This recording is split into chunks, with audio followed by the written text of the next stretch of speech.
this scary?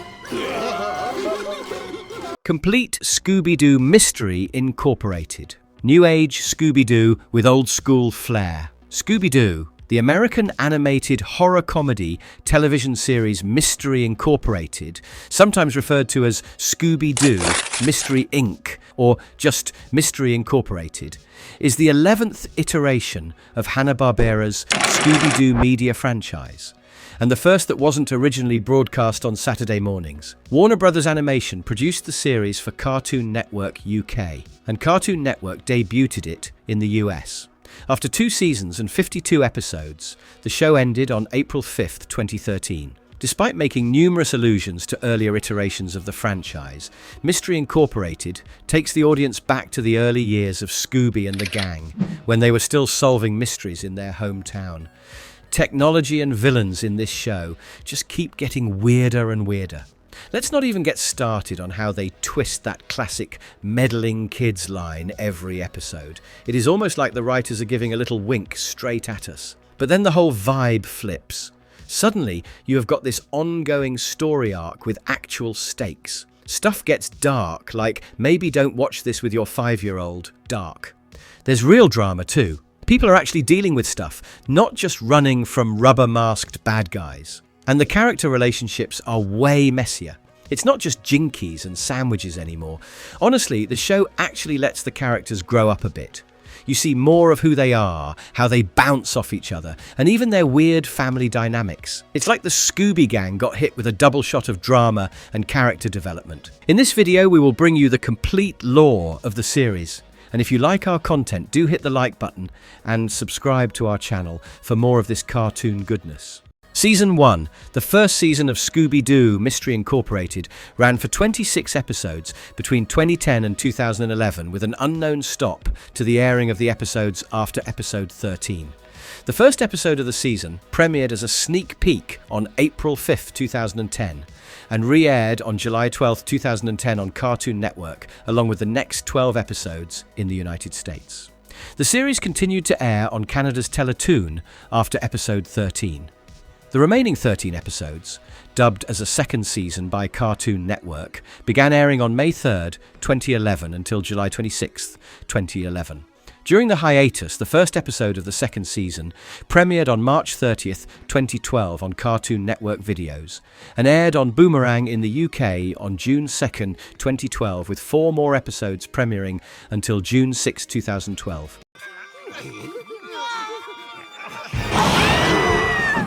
Episode 1, Beware the Beast from Below. Episode 1 of Scooby-Doo Mystery Incorporated kicks off with the gang doing what they do best, solving yet another bizarre case. You would think they'd get some sort of appreciation, but nope.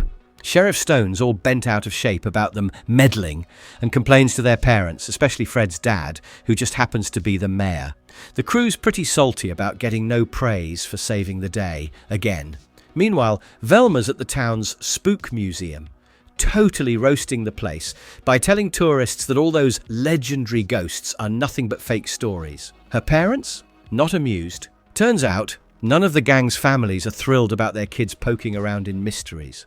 Cut to the sewers, where 3 unlucky workers stumble onto some sketchy, toxic waste and then get jumped by this gnarly green slime mutant. The gang catches a glimpse of this ooze monster crawling out of a manhole, and, obviously, they dive right into the mess. Down in the caves, Daphne finds this old locket with a photo of a random couple inside. They also find the sewer guys, all wrapped up in slime cocoons. One of them was still alive, barely, so they drag him to Professor Raffalo, who's probably wishing he'd called in sick that day. Of course, that night, the slime mutant goes after Raffalo too. The gang starts connecting dots and figures. There was something fishy about Fruitmare's dessert shop.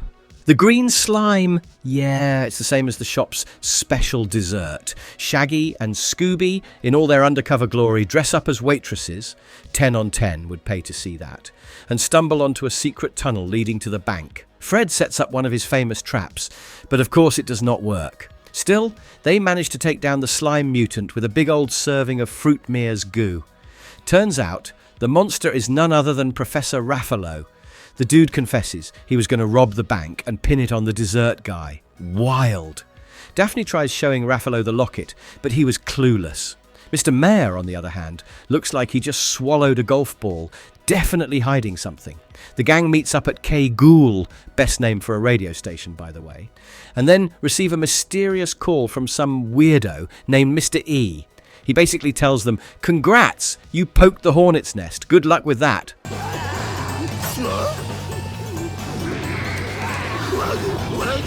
Episode 2, The Creeping Creatures.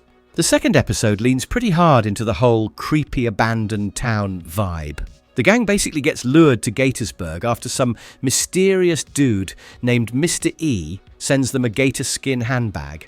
Supposedly it was 100% pure gator, which is weird because, newsflash, the alligators in Gatorsburg supposedly packed up and left years ago. So, yeah, the kids are all like, let's poke around where obviously something wants us dead. Classic. When they show up, the place is emptier than a mall at 3 a.m. They try to split up, because that always works out so well. But Velma's got her own agenda. She's crushing pretty hard on Shaggy, but he's awkward as all get out, especially with Scooby watching. Meanwhile, Scooby and Shaggy do what they always do, sniff around for food and stumble onto a monster. This time, it's a gator mutant lurking by a sketchy diner. The gang tries to bolt, but someone swipes the engine right out of the mystery machine. Their parents are absolutely zero help, so they get stuck at this motel run by the Gator family. Greta's the creepy mum, Gunther's her weird son, and Grady's just there. And then, naturally, all hell breaks loose at night.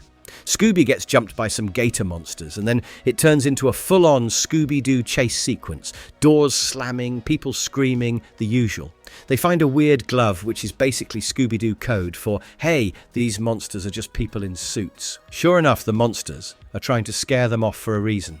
They sneak back in and bust the Gator family loading up a boat with fake gator stuff.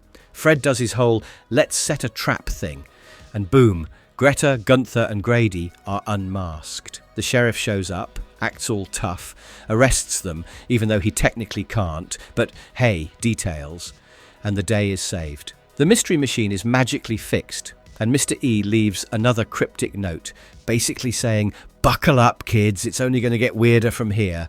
Oh, and Shaggy and Velma almost have a cute moment.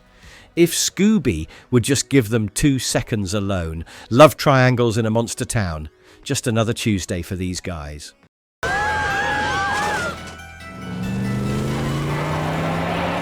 Episode 3, The Secret of the Ghost Rig. In episode 3, right off the bat, we have got some punk teenager speeding around until a cop stops him. Classic. But then a truck with nobody driving zooms past. The cop tries to chase it down and nearly gets run down when the thing tries to send him flying off a cliff.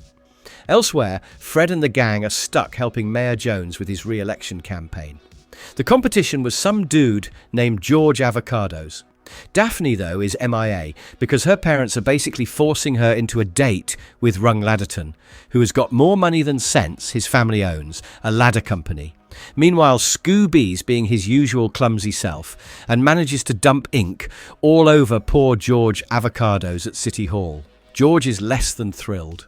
Mayor Jones starts throwing shade, bringing up how George's dad, Theodore, was once the mayor until he got busted for swiping a priceless diamond, the same diamond nobody ever found. Then the ghost truck comes roaring back, nearly running the gang off the road. Sheriff Stone's all, no biggie, maybe it'll bring in tourists. Daphne's date with Rung is a disaster. He makes her pay, ouch, and Fred, bless him, is way more excited about Rung's Ascot collection than anything resembling jealousy. Daphne is not amused. Back in Crystal Cove, doorknobs start disappearing left and right. Seriously, who steals doorknobs? At the clam cabin, they find Skipper Shelton locked in because someone swiped the doorknob. Scooby, ever the detective, finds a weird note from that mysterious Mr. E. Crystal can't open doors like a diamond. Super subtle. The gang chases another lead on Avocados, and the ghost truck shows up again. They barely escape, then snoop around the cliffs and stumble into a hidden cave full of stolen doorknobs and a diary that spills the beans. Theodore Avocados swapped the diamond for a crystal doorknob. Because why not? Fred sets one of his classic traps at Town Hall. Scooby springs it. And guess who was behind the ghost truck mask? Yep, Rung Ladderton. He confesses he just wanted the diamond to bail out his family's failing ladder empire. Capitalism, folks. Mayor Jones wins the election. High fives all around. But the gang still stuck with more questions than answers.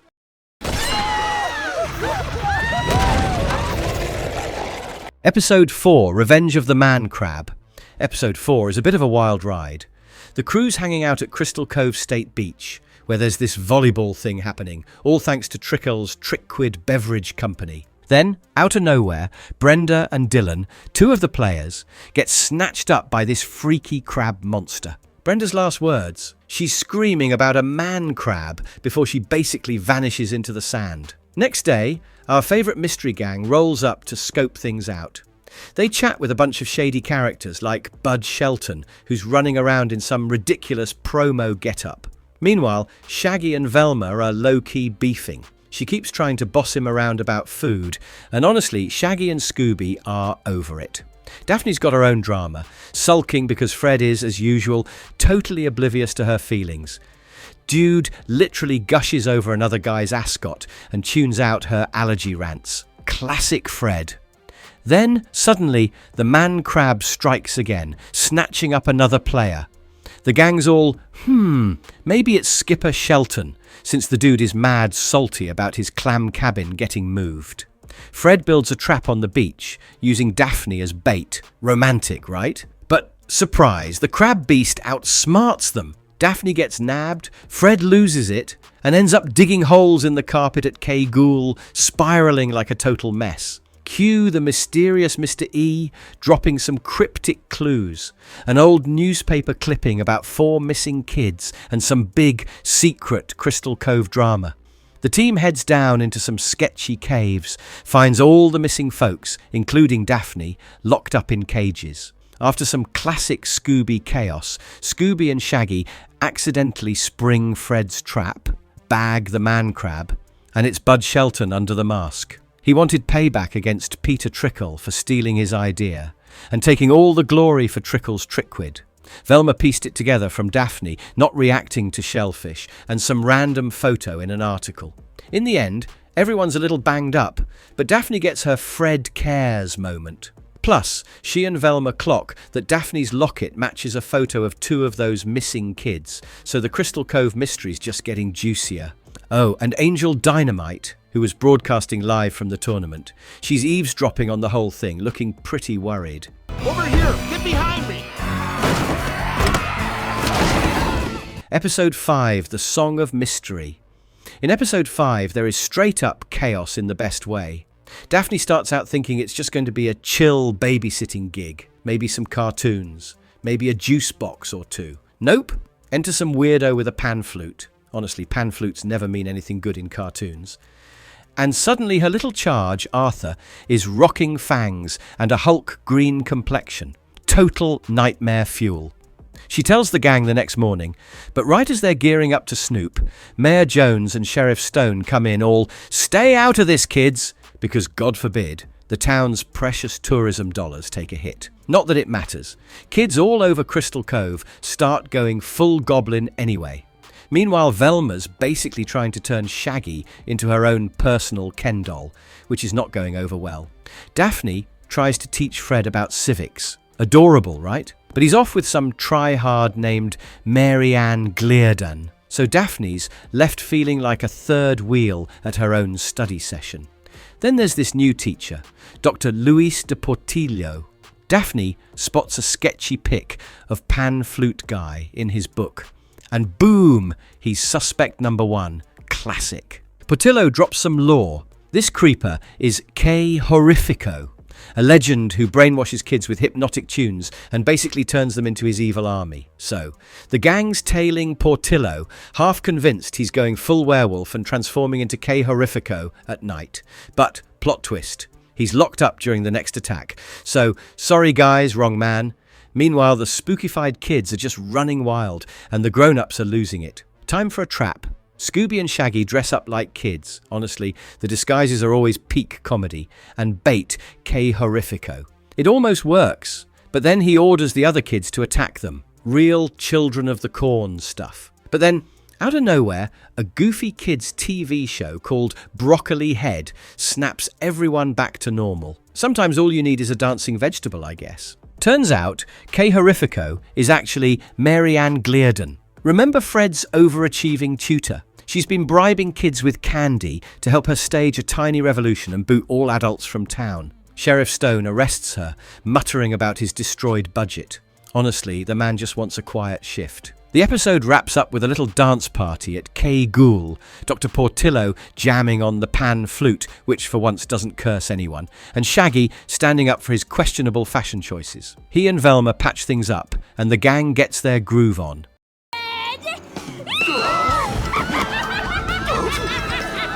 Episode 6, The Legend of Alice May. Prom season hits Crystal Cove, and BAM!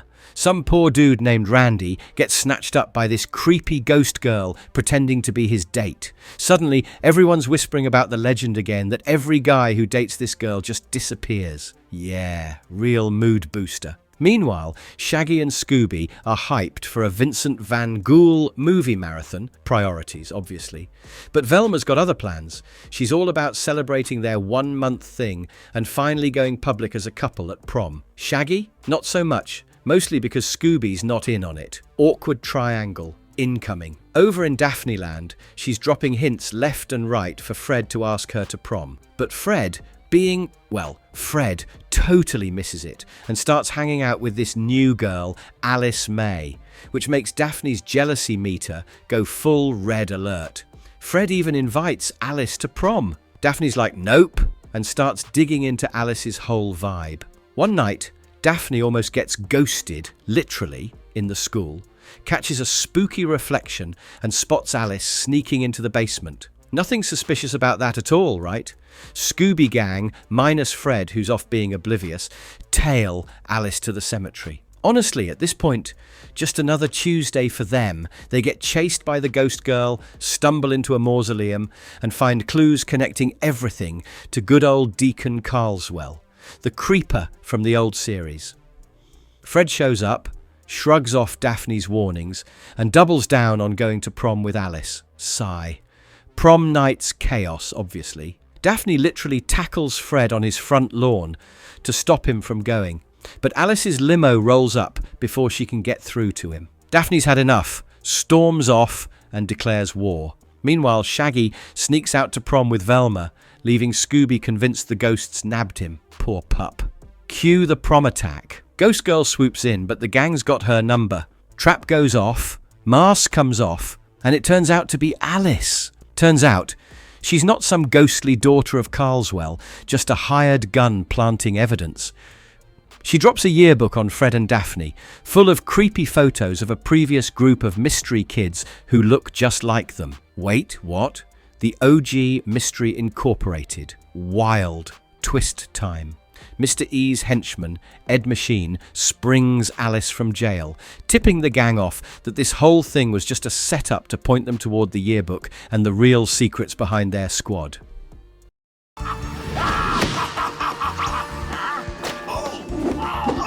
Episode 7, In Fear of the Phantom. Episode 7 is basically what happens when you throw goth rock, teen drama, and a lightning-flinging villain into a blender.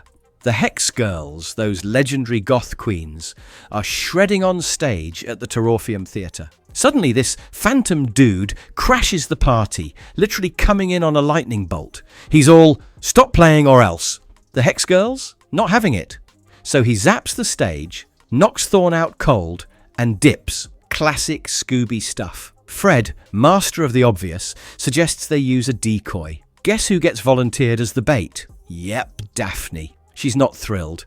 And neither is Velma, who's clearly feeling like the third wheel lately. Next show rolls around, and the Phantom shows up again. This time, he straight up kidnaps Daphne in a swirl of smoke. Fred, who's obviously crushing hard, totally loses his cool. Meanwhile, Shaggy and Scooby are still in the middle of their weird love triangle with Velma, who's just getting more and more left out. Daphne eventually gets rescued, but she's mad at Fred for something he said, honestly the drama, so she pulls a total makeover move and joins the Hex Girls as Crush, their new member. Spoiler, being a rock star with a broken heart, not as fun as it looks. The Phantom isn't letting up. He goes full arsonist and torches the Hex Girls' bus. Shaggy and Scooby, true to form, stumble onto a clue. The Phantom's cape is made from this rare fabric, same as some washed-up pop star named Fancy Pants. With some quick thinking, and Scooby's ventriloquist dummy, don't ask, Fred sets a trap at the big stadium show. Phantom swoops in for Daphne, but grabs the dummy instead. Mask comes off, and surprise, surprise, it's Daniel Prezette, a bitter ex-pop star who got replaced by the Hex Girls. Dude just wanted revenge, and maybe some songwriting credit. Once the dust settles, the Hex Girls drop a ballad about Daphne's drama with Fred. Kind of a power move, honestly. Fred finally gets the hint, apologizes, and they patch things up. Shaggy and Scooby hug it out, and Velma, yeah, she's still on the sidelines, looking lonely and kind of lost. All in all, the episode hits you with big emotions, killer tunes, and that signature spooky Scooby-Doo chaos. Episode 8, The Grasp of the Gnome. It is Crystal Cove's Royal Knights Fair, sun's out, everyone's goofing around in medieval gear until things get real weird. Ben, who's leaning way too hard into his pirate cosplay, gets jumped by some creepy gnome with glowing eyes. Next thing you know, Ben's sprawled out, blue as a smurf, frozen stiff. His girlfriend Jen totally freaks and runs to the mayor and the sheriff, but shocker, they basically laugh her off, no help there. Meanwhile, the fair's got its own drama bubbling.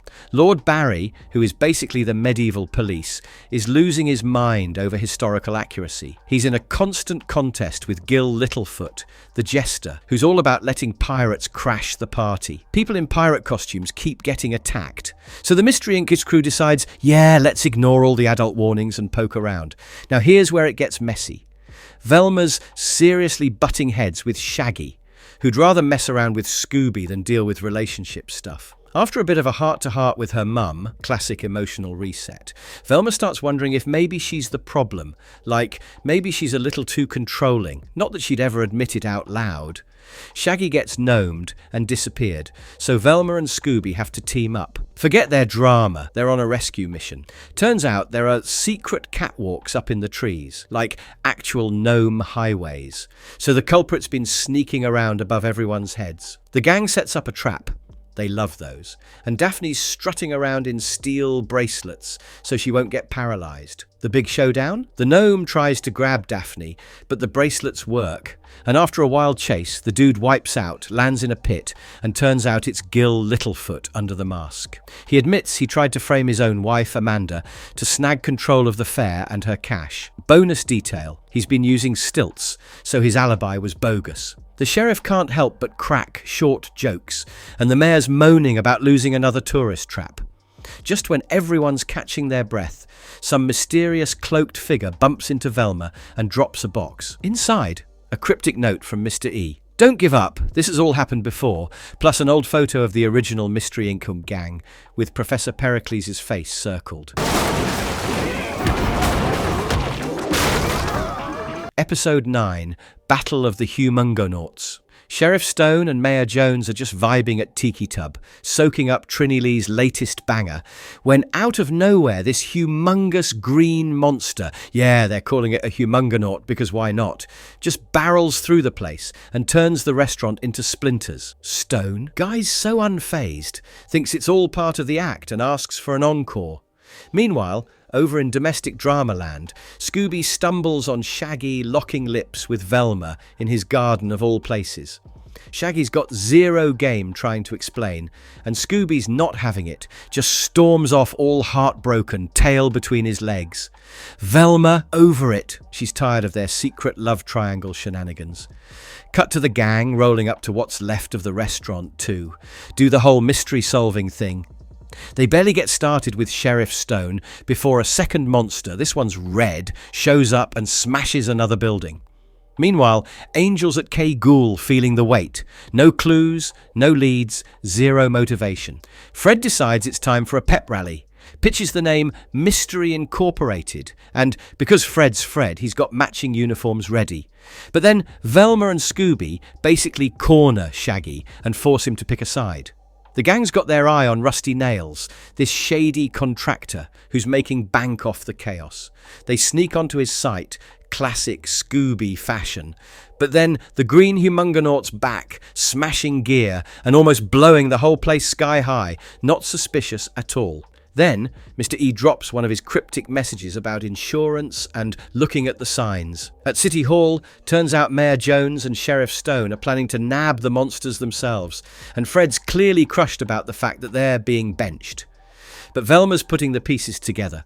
Only insured buildings are getting wrecked. Shaggy complains about Mr. E's riddles, but Velma cracks it and steers them toward an abandoned boat shop, which is totally the next target. In the final showdown, both Humongauts show up, and Fred's trap catches them. Turns out it's Max and Jax Minna under the masks, dueling insurance agents with a circus backstory and a grudge. Cops haul them off. Gang chucks the uniforms, but the squad eye still tight. And Shaggy? He dodges the whole Velma versus Scooby thing by seeing a blue Humongonaut, which just leaves both of them groaning.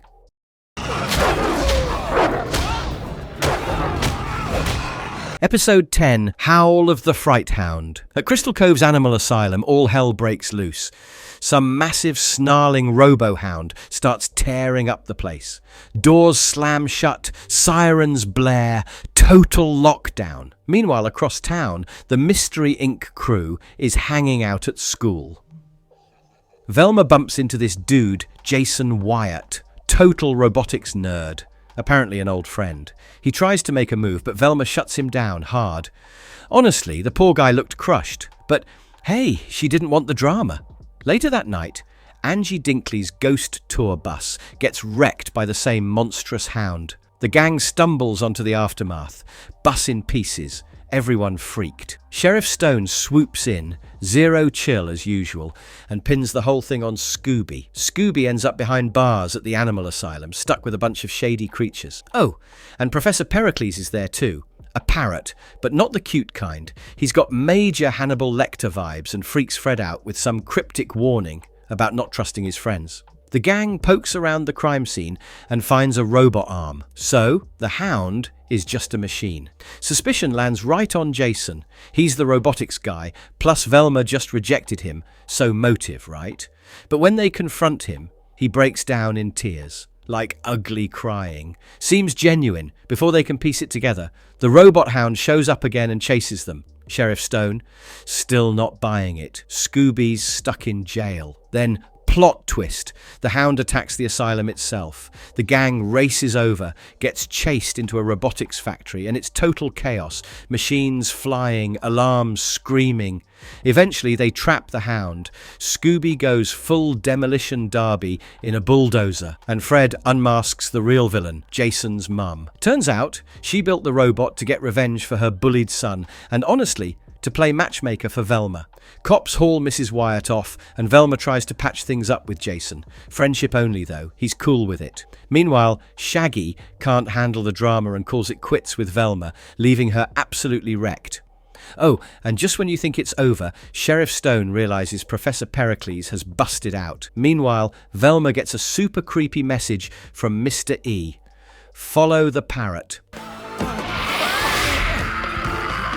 It's locked! We're trapped! Episode 11, The Secret Serum. Nan Blake and her buddy Sheila Altunian throw this charity art auction in Crystal Cove. Total disaster though, because out of nowhere some wannabe vampire swoops in and nabs a painting. Mystery Inc. catches wind thanks to Nan, but honestly the real drama's between Velma and Shaggy, who just broke up. Awkward. So instead of tackling the case like a team, they split up. Can't blame them. Fred, Scooby and Shaggy think they're clever, trying to guess where the vampire's going to hit next. First stop, Blood Bank. Nope. Later, they chase some creepy vampire Screech to the botanical garden. Meanwhile, Velma and Daphne are chilling at Daphne's mansion. But then they spot Daphne's mum sneaking out like she's in some spy movie. Super shady. They tail her and, surprise, end up at the same botanical garden.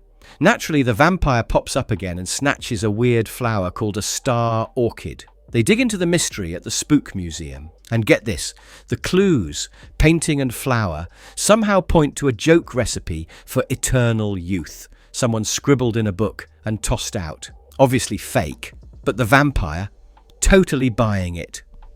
Next item on the shopping list, rare wine. The gang hauls over to the Crabnet restaurant, but shocker, the vampire gets the wine and bounces. Now, Nan's looking mighty suspicious, just saying. Finale time. Everyone meets up at the Museum of Oddities, where there's this devil's eye ruby, so dramatic, that's supposed to be the last ingredient. Their first trap? Complete flop. Scooby saves the day with some off-the-cuff thinking. They unmask the vampire. It's Sheila! She's all jealous of Nan's forever young looks and actually believes she's a vampire. Nan's big secret? Night classes. She's just trying to be a notary, not Nosferatu. Case closed. But honestly, the gang's still kinda salty and distant. Meanwhile, Mr. E's goons are creeping in the background, watching the whole thing go down. Episode 12. The Shrieking Madness. In the campus burger, some dude who's obsessed with Howl and Ellison starts roasting a bunch of students for reading H.P. Hatecraft's latest weird book, Char Gar Gothakun, The Beast That Hath No Name. The dude storms out, probably feeling very smug. And then, boom! A monster jumps him in the parking lot, and it looks exactly like that nameless beast from the book. Meanwhile, the Mystery Incorporated crew is rolling up to Darrow U for their freshman year. Parents do the awkward drop-off thing, but the gang's not exactly in a rah-rah new beginnings mood. Shaggy's still moping about Velma. Velma's got her own baggage. The whole vibe is just yikes. Fred, being Fred, gets sucked into Mu Gamma Tau, basically a frat that treats wrestling like a religion. Daphne lands at this family-run activism joint. Think protest signs and organic smoothies. Shaggy and Scooby beeline for Campus Burger, only to discover it's gone full vegan, no fries, no fun, just sadness. Velma, nerding out as usual, catches a Harlan Ellison lecture, where this guy, Howard Roberts, goes full-on fanboy for Hatecraft. Ellison, not impressed, dunks on Hatecraft, calling him a minor writer. Ouch. Fast forward to that night. Ellison himself gets monster mugged by Char Gar Gothakun. The gang, scattered all over campus, hears the ruckus and rushes to the scene. Velma snags a copy of Hatecraft's book with a bunch of stuff underlined and a smell that could knock out a skunk. They go interrogate Hatecraft, who's halfway convinced his scribblings have crawled off the page. Velma, always on the case, notices all the fan mail looks like it's been written by the same person. Suspicious? Oh, for sure. The monster isn't done. Next stop, Campus Burger, R.I.P. Greasy Fries. Despite their drama, the gang winds up running from the beast together. Hatecraft, trying and failing to play spy, admits his horror stories are made up. Howard, the superfan, is not having it. Dude's starting to spiral. Daphne's activist crew stages a wild musical protest, think less Broadway, more Fever Dream. In the chaos, the monster nabs Hatecraft. Classic Scooby-Doo, right? Final boss battle at Hatecraft's house. The clues all point to Howard Roberts. Cue the unmasking. It's Roberts in a gnarly costume, complete with actual octopus tentacles stuck to a mask, and speakers for those nightmare shrieks. The cops haul him off, and then, plot twist. Hatecraft and Ellison decide to team up on a book about, the perils of fandom, because irony. The gang's ready to head out, but wait. There's a box from Mr. E labelled Darrow Family Archives. Episode 13, When the Cicada Calls. Destroido, a company with a name that honestly sounds like a cheap action figure line, sits in the middle of Crystal Cove, and that's where Kelsepian gets a spooky phone call telling him to quit or face the consequences. Dude laughs it off like it's just some scammer, and then out of nowhere, he's almost pushed off a cliff by a giant, bug-filled horror show called The Cicada Creature. Next day, our favourite meddling kids, Scooby, Daphne, Fred, Shaggy, the whole crew, hit up a Cicada lecture. The speaker is the charming Dr. Rick Yance, and Daphne is instantly smitten. Fred? He's got heart eyes for traps, so he's not exactly thrilled. Meanwhile, Shaggy and Scooby are stuffing their faces with nature slivers, whatever those are. And Dr. Yance calls them out for supporting Destroido. Suddenly, Shaggy chokes, but plot twist. It's a message from the mysterious Mr. E telling them something weird is going down at the hospital. So they roll up and find Kelsepian, now covered in cicadas like some weird spa treatment gone wrong. Sheriff Stone's like, yep, Bug Monster did it. But Mayor Jones, always looking out for the town's bottom line, tells the gang to back off so the upcoming Cicada Bug Festival doesn't turn into a PR disaster. Does the gang listen? Of course not. Pretty soon, another Destroido guy, Hugh Dedady, gets attacked in his own shower. At the hospital, they run into Grandma Moonbeam, the nature slivers inventor, who's got some major spiritual auntie vibes. The Cicada Creature shows up in the elevator, dropping threats like an arthropod-themed mob boss. Fred's convinced it's Dr. Yance, mostly because Daphne's paying more attention to him than to, booby traps. They catch Yance serenading cicadas, which is honestly weirder than anything else, and Fred's jealousy meter hits the roof. The mayor sees the chaos and decides to turn it into a festival event, because nothing says family fun like an insect monster. Festival night rolls around. Daphne finally agrees to go on a trap date with Fred, romantic, and the gang spots Yance sneaking into a haunted house. They follow because bad decisions are basically their brand and get locked in with the Cicada Creature. Somehow, they MacGyver a vacuum trap using the mystery machine, and Scooby unmasks the villain, Grandma Moonbeam. Turns out she's ticked at Destroido for turning her beloved snack into landfill fodder. So she mind controls cicadas with sound waves for some old-fashioned revenge. Grandma goes to jail, mystery solved, and Daphne skips the clam cabin party to hang with Fred at the Trap Expo, where they get locked in overnight. Honestly, for those two, that's probably the dream date. Episode 14, Mystery Solvers Club State Finals. Scooby's laid up in bed with a fever, like full-on doggy flu, the works. Which means, of course, the Mystery Incorporated gang has to bail on the super-hyped Mystery Solvers Club State Finals. Total bummer, right? It gets worse. Scooby overhears Velma calling him the sidekick, and man, you can just feel his tail droop. He drifts off, wishing he wasn't sick. Boom! Dream sequence. Suddenly he's magically cured and rolling up to the finals with the gang. The place is packed with other mascot legends. Jabberjaw, Funky Phantom, Speed Buggy, Captain Caveman. Principal Quinlan's just getting the show started when a fire demon called Lord Infernicus crashes the party, snatches up all the mystery-solving kids, and throws down an ultimatum. Rescue your friends by midnight. Classic villain move. The mascots break up into squads to hunt for clues. Scooby's on the trail. Literally, there's a path of wood shavings leading to the science lab where he finds the missing kids, but they've been turned into guinea pigs. Not cool. Shaggy, now a guinea pig, even refuses a Scooby snack, which is a dead giveaway. These furballs are fakes. There's some beef with Funky Phantom, who takes the guinea pigs to the library, insisting he's got this. Next clue points to the docks. The mascots chase a getaway boat, and Jabberjaw plus Captain Caveman just straight up sink it. Infernicus bails with a semi-truck full of the real kids in containers. Chaos ensues. Wild chase. The mascots save the day, unmask Infernicus, and, surprise, it's Funky Phantom. He's sick of being the sidekick, and wants to run the show for once. Just then, Scooby wakes up. Turns out it was all a dream. He's bummed about missing the finals, but turns out the gang postponed it for him. Sweet, right? Then, out of nowhere, the competition chairman walks in, and he looks exactly like Funky Phantom. Episode 15, The Wild Brood. In some dusty roadside dive, the Spankers biker were gang trying way too hard to look tough, hassling some poor woman at the bar. But then enter Odd Narb and his wild brood, all green skin and weirdo vibes. The mood flips. Suddenly, fists are flying, spankers get their butts handed to them, and they peel out of there. The brood? Off they roll to Crystal Cove, looking for a little rest and relaxation. Meanwhile, Fred's trying to impress Daphne with a date at the shiny new tiki tub, but classic Fred, he invites the whole gang. Not exactly romantic. Daphne's face says it all.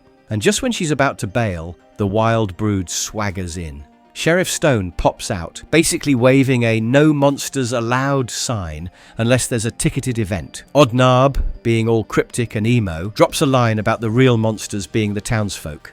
Daphne, because of course, is instantly hooked on his dark poet routine and ditches Fred to hang with the brood, dragging Velma along for the ride. Fast forward to the beach.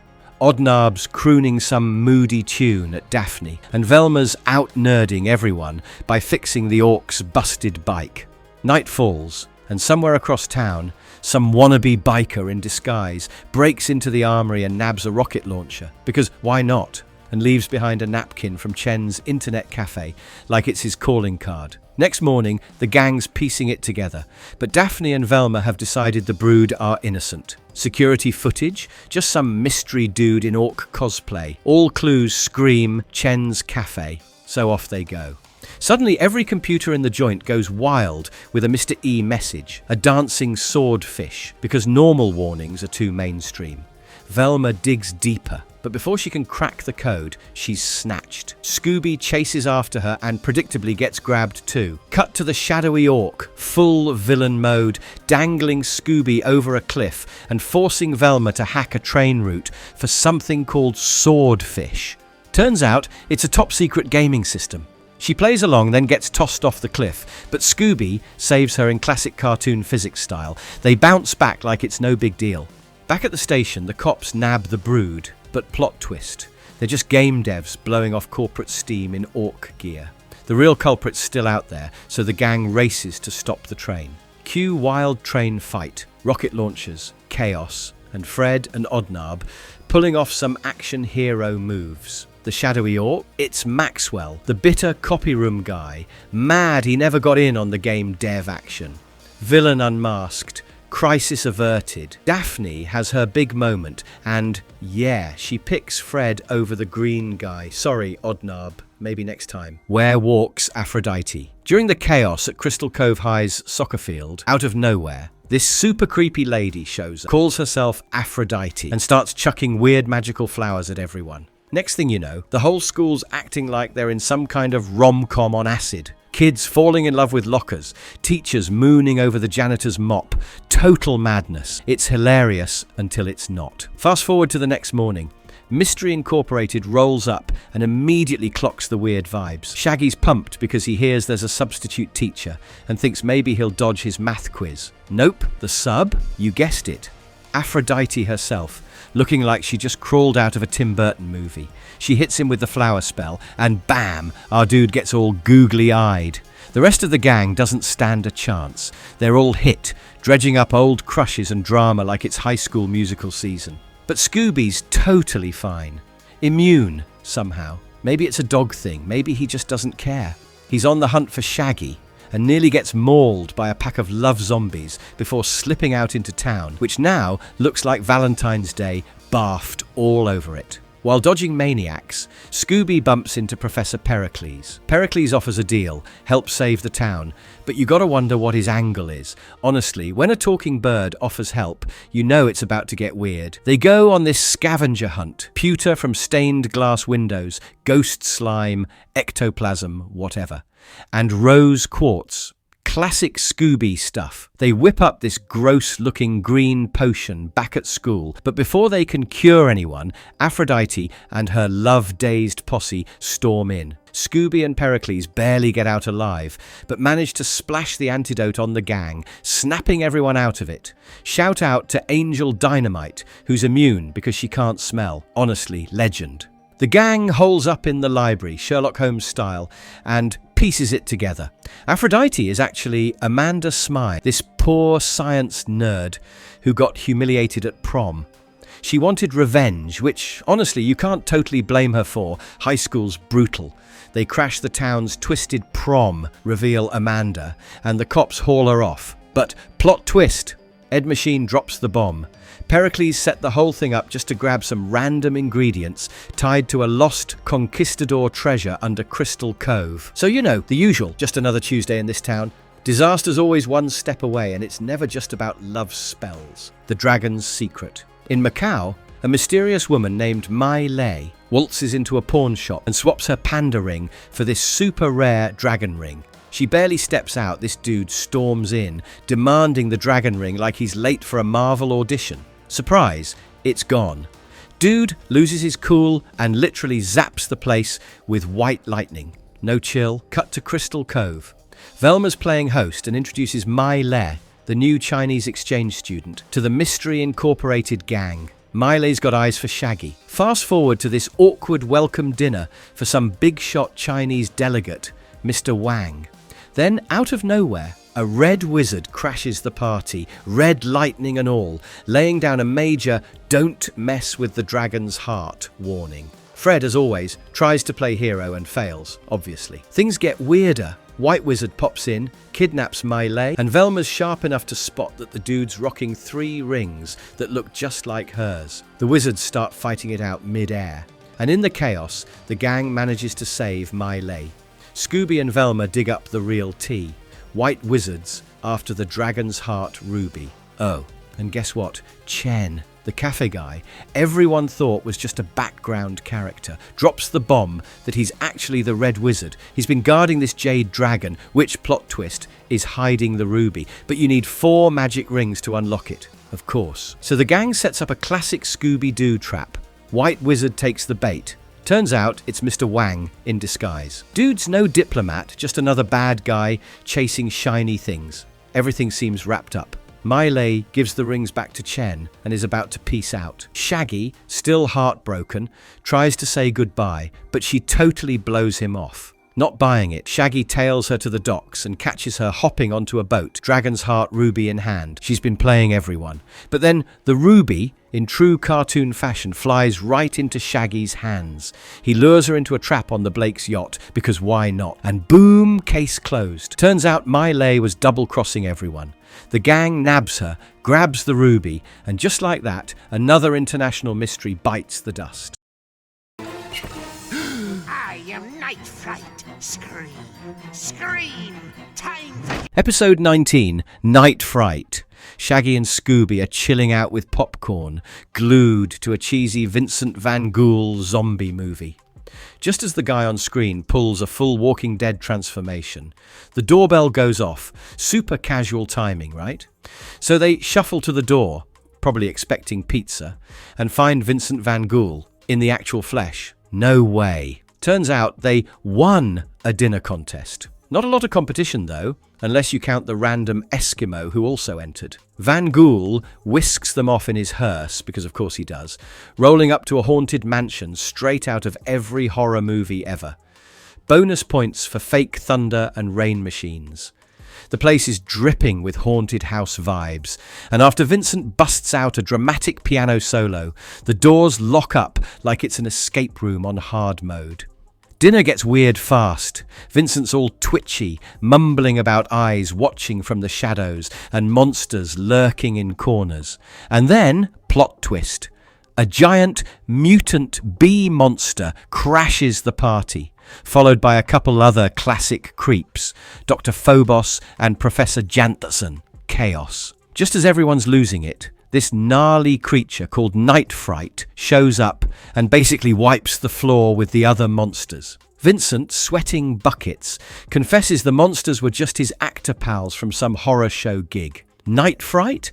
Not part of the script. Dude was legit. He scrambles for help, firing up some secret camera system, and they're all on live TV. Problem is, things are going totally off the rails. Shaggy and Scooby do what they do best, panic and call in the rest of the Mystery Incorporated crew. Meanwhile, Velma hits up Fred, who's mid-date with Daphne. Awkward timing as usual.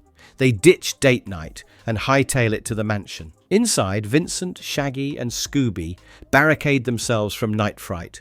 But honestly, it's like trying to stop a hurricane with a broom. The gang sneaks in through some dusty tunnels, and everyone finally links up, just as Night Fright ghosts them.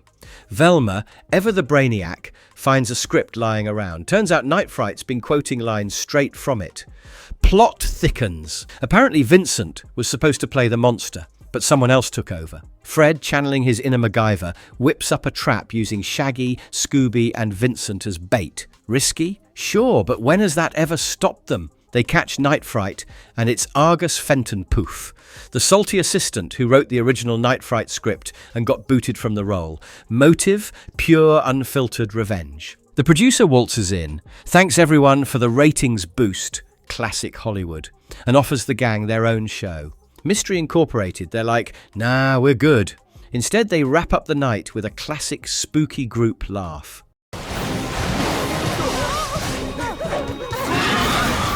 Episode 20, The Siren Song. The fishing haul was pretty bad, so Skipper Shelton's bro figures, hey, let's try Dead Man's Point. Genius move, right? Except they get ambushed by these gnarly fish freaks. Meanwhile, Fred and Daphne are chilling at the Spook Museum, reminiscing about their greatest hits. There's a quick roast of Flim Flam and that nephew of Scooby's, who, let's be real, they pretend never existed. Cut to Shaggy and Scooby, who've just been blacklisted from the bloody stakes all-you-can-gorge night for, well, eating like cartoon garbage disposals. Velma's bored out of her mind and practically begging for a mystery when she gets this sketchy anonymous email about sardine boats vanishing near some haunted oil rig. So she commandeers Daphne's family yacht, must be nice, right? And sails off solo, where she bumps into a so-called mermaid named Amy, who's basically like, get out while you still can. Velma keeps the Amy bit to herself, but spills the rest to the gang. They track down Skipper Shelton, who's all, ghosts? Nah. That night, Amy sneaks back for a secret chat. Says Shelton's gotten the fish freak treatment. But Velma's mum picks the worst time ever to play helicopter parent, and Amy bails before things get interesting. Next morning, Fred does some actual detective work. Yep, Shelton's MIA. Angel Dynamite chimes in with the tea. That sketchy oil rig used to be Destroido's, the king of environmental screw-ups. The gang crashes a Destroido press conference hosted by Ed Machine, runs into a protester named Ernesto, and gets told to take a hike. So, obviously, they sneak in anyway, classic move, and end up tied up with Dr. Spike Cavanaugh and the Shelton brothers. Just as the fish freaks start drilling like there's no tomorrow, Amy swings in and busts everyone loose. Shaggy and Scooby do their thing, sabotage the drill, run for their lives, and somehow trap the fish freaks. Surprise, surprise, the freaks. It's Ernesto and his squad who were going to flip the oil to bankroll their protests, because nothing says save the planet like causing an oil spill. And then the kicker, Amy's not a mermaid, she's Dr. Cavanaugh's wife, and she totally played Velma using her blog. Destroido buried the real story years ago. The episode wraps with Velma storming into K. Ghoul and calling out Angel Dynamite. She's pretty sure Angel's actually Cassidy Williams, one of the OG Mystery Incorporated members. Episode 21, Menace of the Manticor. At creepy spooky Terrorland, Brenda and Dylan, your token teenage couple, are just trying to enjoy a ride when a Manticor attack. Like, because a mutant lion scorpion bat thing is exactly what you want on a date. Out of nowhere, Angel Dynamite sneaks into Destroido HQ and corners Ed Machine. She's all business, demanding a face-to-face with the infamous Mr. E. She basically tells Ed, look, with Pericles loose, those kids are toast. Mr. E, not worried, says Fred's around, so it's all cool. Sure, buddy. Tell that to the kids being mauled by mythological creatures. Then Mayor Jones slides in, looking guilty as hell, and admits he probably set the Manticor loose. Why? He bought a haunted Persian temple online to make the amusement park more exciting, from a sketchy website. Because nothing says good mayoral decisions like online shopping for ancient supernatural artifacts. So, the gang shows up at the park, which is basically a ghost town, where they meet Winslow Fletch and his daughter Marcy. Marcy's nickname is Hot Dog Water. She and Velma have some nerd rivalry drama from science fair days. The park's dying, but Fred, being Fred, talks Winslow into letting them snoop before he shuts it down. The Manticor attacks. The gang gets launched from a ride, and Velma starts digging into this so-called Persian temple. Turns out, the website it came from is faker than half the influencers on Instagram. Someone with tech skills is behind it. Angel corners Velma for a private chat, all mysterious, asking about their piece of the planispheric disc. Meanwhile, Fred tells Shaggy and Scooby to look for clues, but they mostly just find new ways to get chased by the Manticore. Fred tries to set a trap using nacho cheese, halibut and tennis rackets, but Shaggy and Scooby eat all the bait. Classic. Then, the Manticore grabs Daphne and there's a chaotic chase scene. Scooby finally tackles the thing, smashing it into a fortune teller booth. Surprise! The Manticore was Marcy, hot dog water, all along. She made the fake site, used helium from the rides, and tried to cash in while one-upping Velma. The cops drag her away. Later, Angel tells Mr. E she bugged Velma, old school spy stuff, and found out Shaggy and Scooby have the disc piece. Mr. E just grins, all cryptic, saying everything's going to be fine, especially since Scooby's way more reliable than that feathered psycho Pericles ever was.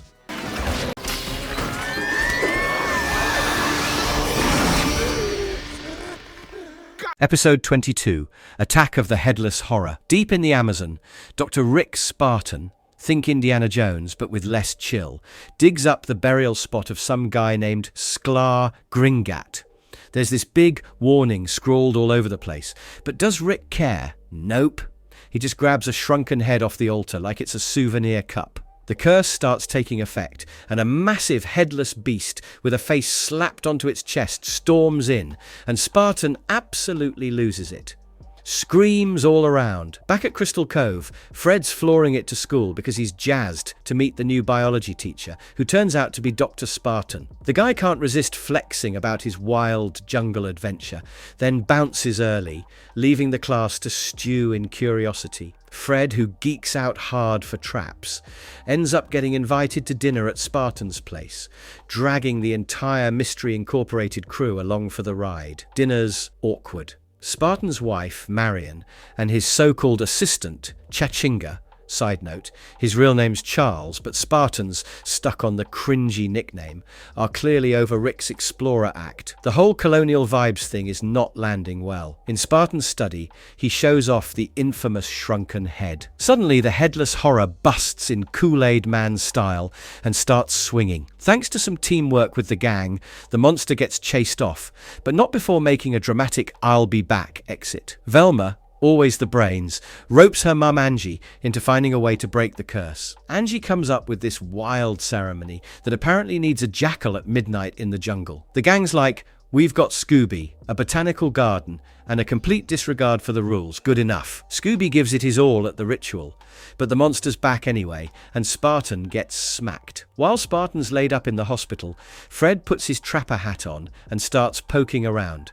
He uncovers a tiny camera in a contact lens and an Oxford ring. Sheriff Stone jumps the gun and arrests Chachinga. But when the headless horror pops up again, it's clear they've got the wrong guy. Fred's big trap goes off, and it turns out to be Marion under the monster getup.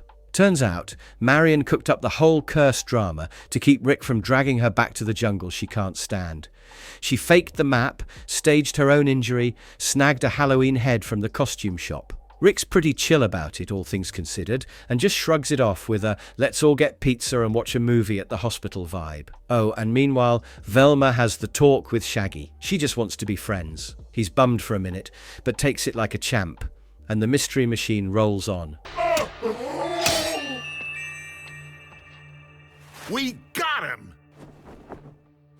Episode 23, A Haunting in Crystal Cove. One night, Mayor Jones is up poking around this secret chunk of the planispheric disc he keeps stashed in his bedroom safe, because, that's totally normal mayor behavior. Right then, some weird noise goes off outside his door.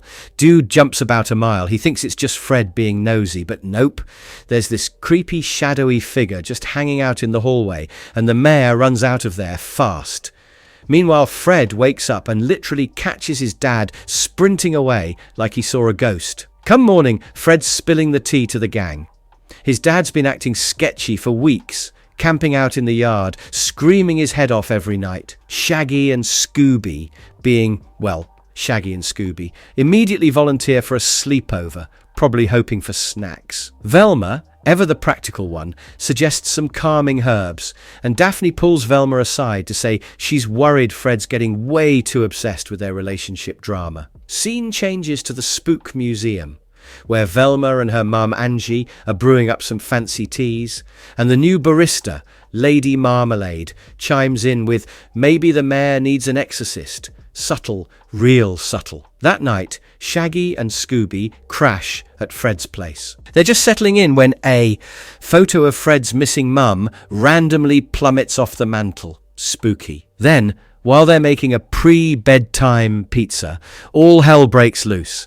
Stuff starts flying around. The mayor gets slammed up onto the ceiling and, wait for it, the pizza comes alive and literally attacks Shaggy and Scooby. Fred saves his dad and the whole crew bails out of the house like it's on fire. Next day, Fred's basically begging his dad to come home. He's like, "If I can't fix this haunting, I'll quit mysteries forever." That's some serious Fred drama. He puts up cameras everywhere and ropes in Lady Marmalade for a séance. Things get extra weird. The spirit board spells out, "I am an old friend, and I want what you took from me." Then the board torches itself, and everyone's running around like chickens. But hang on. Later, the surveillance footage shows the mayor was faking some of the spooky stuff. Before they can confront him, he actually goes missing for real. Scooby, channeling his inner Sherlock, finds a souped-up trap under the bed. Turns out, someone's been hacking Fred's gadgets. The gang figures it's got to be a tech whiz. They set up a final trap and boom, Professor Pericles gets captured. Turns out he guessed Fred's password and used it to mess with the traps. He admits he just wanted the disc piece back. Then, plot twist, he bounces with the disc, leaving everyone else locked in the basement. The mayor's like, "Welp, mystery solved." But Daphne was not buying it for a second.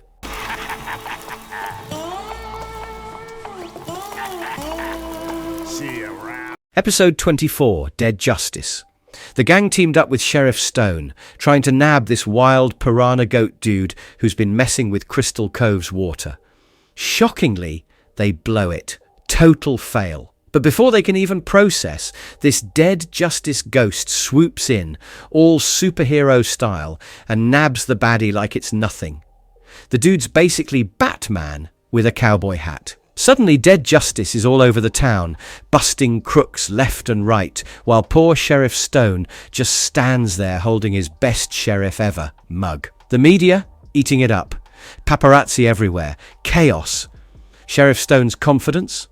Unshakable, because, get this, he's won the Crime Me Award for 27 years straight. But this time around, Mayor Jones hands the trophy to Dead Justice right in front of Stone and his #1 deputy, Bucky. The mayor's out here roasting Stone, hyping up the ghost, and Bucky's about ready to weep into his badge. Stone's got a hunch it's this blogger, Night Ranger, stirring the pot. Night Ranger's been roasting him online and just happened to be at the awards show. The gang's like, "Yeah, let's check this out." Later that night, Dead Justice jumps them, firing off these ridiculous bullets with cartoon faces. Not exactly John Wick, but hey, points for style.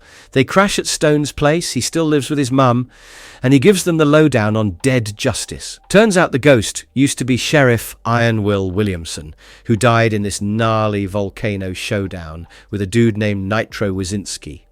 Anyway, the gang checks Night Ranger's crib, finds hay and horse gear everywhere, and Ranger said he used them as punching bags. Dead Justice busts in again, and Ranger literally rams a wall to escape. Not subtle. Fast forward, Mayor Jones fires Sheriff Stone. The gang's digging through evidence, finds Bucky's goofy cartoon bullet doodles, and tracks Stone down at the clam cabin, where he's serving up chowder and existential dread. They hatch a plan.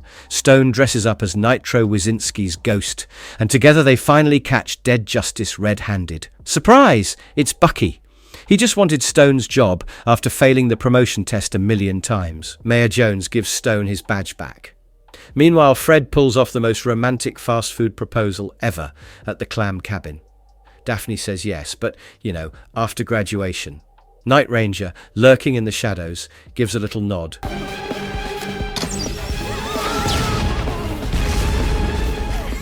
Episode 25, Pawn of Shadows. 20 years back, the OG Mystery Incorporated were poking around some dusty Spanish church.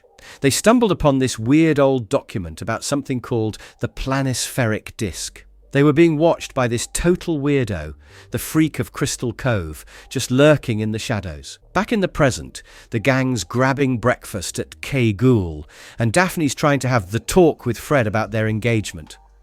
Classic Fred, though, has his brains glued to some new trap tracking app on his phone. Scooby, being Scooby, brings up hot sauce, which somehow makes Velma's brain short-circuit into realizing the writing on their piece of the disc is backwards, and in Spanish. So, naturally, road trip to Darrow University, trunk loaded with dusty old Spanish books. They're hoping H.P. Hatecraft, resident professor, can play translator. But Hatecraft's got his own drama. He is basically cosplaying as Regina Wentworth, cranking out knockoff dusk novels to suck up to Dean Fenk. The gang bribes him with, "Hey, we'll help you write for teens if you help us not flunk Spanish." Then, just when they're leaving, the mystery machine explodes. Enter Obliteratrix, some kind of robot lady who's all, "I'm here to destroy you." They run, obviously, trip into a dusk book signing, and totally embarrass themselves in front of the dean. Peak Scooby-Doo chaos. Meanwhile, Angel Dynamite asks Mr. E to help the kids instead of just spying. Mr. E, being Mr. Mysterious, tells Ed Machine to just keep an eye on them. Back with the gang, they're moping over the mystery machine's untimely death, until Fred's phone starts pinging. His trap sensors are going off. Turns out the van's fine, just chilling at some sketchy rail yard.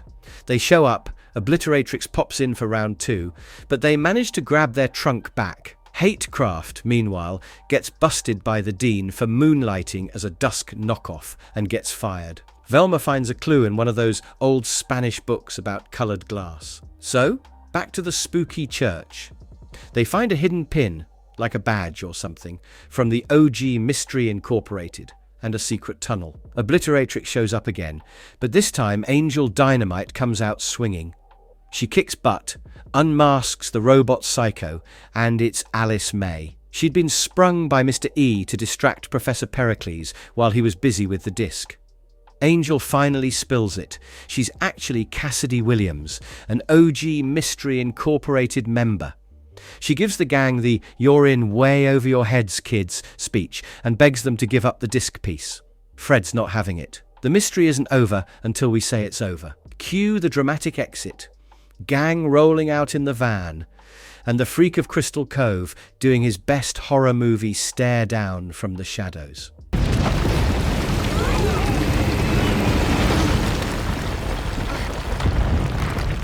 Episode 26, All Fear the Freak.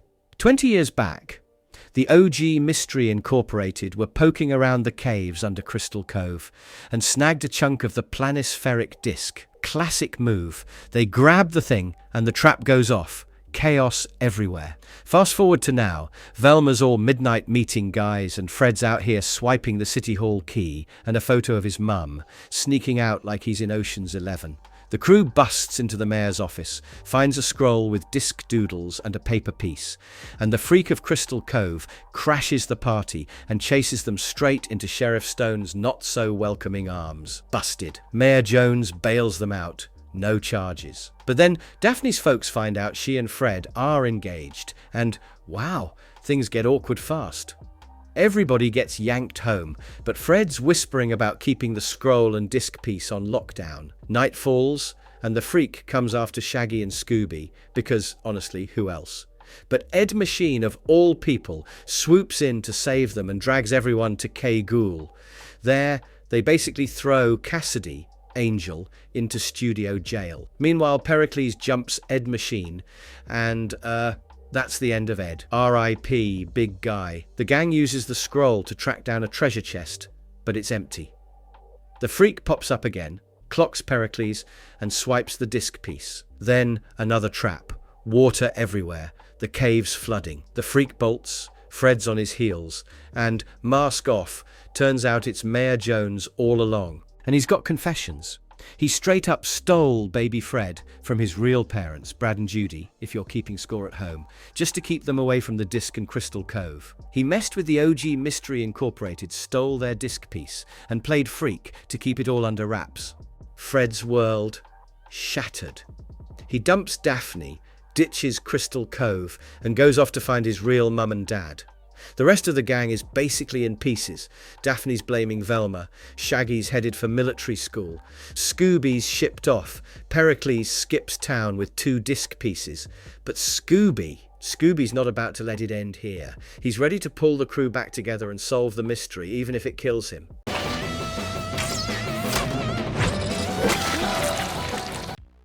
Season 2, Episode 1, The Night the Clown Cried. Crystal Cove has gone completely off the rails since Mystery Incorporated called it quits. Now there's this absolute maniac, crybaby clown, flinging explosive baby bottles all over the place. Sheriff Stone's totally out of his depth, and the new mayor, Janet Nettles, she's basically living in a state of perpetual panic. Out of nowhere, some masked weirdo tells Nettles her only shot at survival is to get the gang back together, and hands over Scooby-Doo's location like it's a top-secret mission. So, Scooby's stuck in solitary on a so-called farm, which is basically dog jail, until Nettles busts him out with dossiers, and, obviously, a stash of Scooby snacks. He immediately hijacks a tank at a military academy to spring Shaggy, and then the two go hunting for Fred. Fred's a total mess, barefoot, bearded, wandering around town looking for his birth parents like some lost hippie. Eventually, they talk him into climbing back into the mystery machine, which Nettles has somehow managed to get fixed up. Crybaby Clown starts causing mayhem again. Except this time, a masked vigilante swoops in to save the day. And, surprise, it's Velma, who's been off doing her own Batman thing since everything went to hell. She gives them the lowdown. Crystal Cove's been so messed up, she had to let go of all her old beefs. Only problem? Daphne's still MIA. They roll up to the bloody stake, and there's Daphne, living her best life on a date with local heartthrob Baylor Hotner. She's still salty about Fred ghosting her, and flat out refuses to rejoin the squad. Meanwhile, the rest of the crew hits up a town meeting, just in time for Crybaby Clown to demand $5 million, or he'll keep bombing the place. The gang calls his bluff, so he literally drops a diaper bomb and throws the whole town into chaos. Fred tries again to win Daphne back at her mansion, but she's not having it. Slams the door right in his face. Whatever, Fred's determined. He cooks up some donut-based trap without her, but let's just say it goes about as well as you'd expect. Crybaby Clown blows up Chen's fireworks, and the whole town's basically on fire. Watching the flames, Velma's all doom and gloom, saying the town will probably hate them forever now. Fred's crushed. He admits Mystery Incorporated is nothing without Daphne, but insists she'll come back.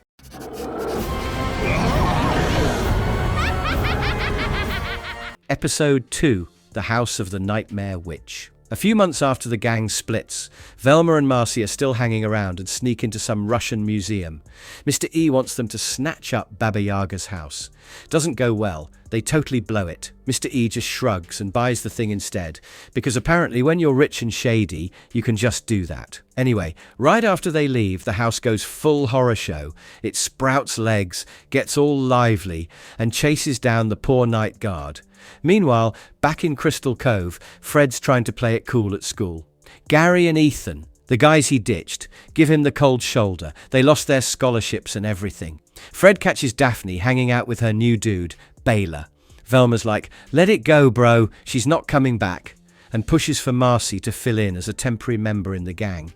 Shaggy and Scooby, they're easy.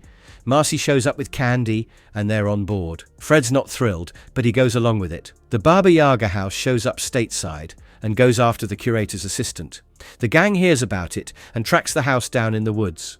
Velma and Marcy poke around inside, get chased out by Baba Yaga, and then the house just gets out of there again. Velma sneaks a call to Mr. E, but Scooby, being the nosy pup he is, overhears her and spills the beans to Fred and Shaggy. Later, Velma and Marcy manage to grab a piece of the planispheric disc from inside the house, but the rest of the gang busts them. Velma finally confesses. She's been working with Mr. E to keep the disc safe from that feathery menace, Pericles. Suddenly, the house decides it's had enough of their drama and literally dumps them outside, with Baba Yaga yelling at them to back off. They follow the clues.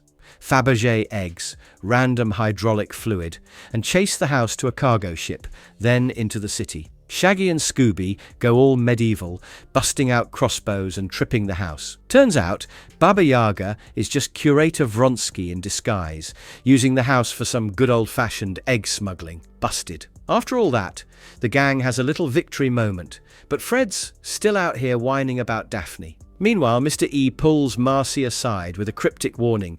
Mystery Incorporated's days are numbered. Get off my plane!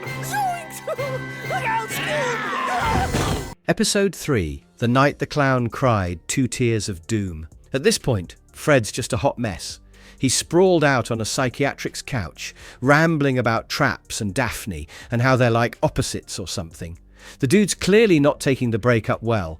He leaves, all mopey, and then suddenly Crybaby Clown bursts in, snatches Dr. Henkelfust, and disappears. Fred pops back in, probably to whine some more, and the office is totally empty.